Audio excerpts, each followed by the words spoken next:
Hey guys, kain tayo. So, ano sabi sa akin? Way back 2017 daw kasi kumuha ko ng bahay. Pero mura pa daw kasi nung panahon na yun. 2025 na ngayon. Yes, totoo. Medyo mura pa yung nakuha ko na bahay. Kasi kung sa ngayon siguro, medyo mahal na yan yung bahay na ganyan eh. So, yung akin kasi medyo mura pa yung bahay. Pero, kung sa tingin nyo ba, pagdating ng hindi kayo kumuha ngayon 2025, pagdating ng 26 or 27, sa tingin nyo ba magmumura yung bahay kagaya ng presyo noong 2017? Di ba hindi naman siya magmumura?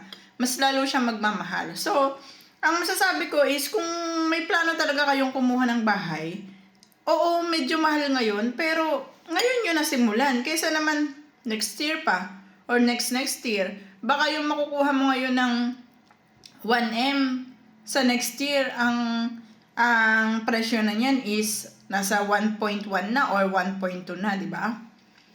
Ganun lang. Ngayon, kumuha na agad kayo, hindi yung ipagpapaliban nyo pa. Sabi nga, kung hindi ka marunong sumugal, hindi ka asenso.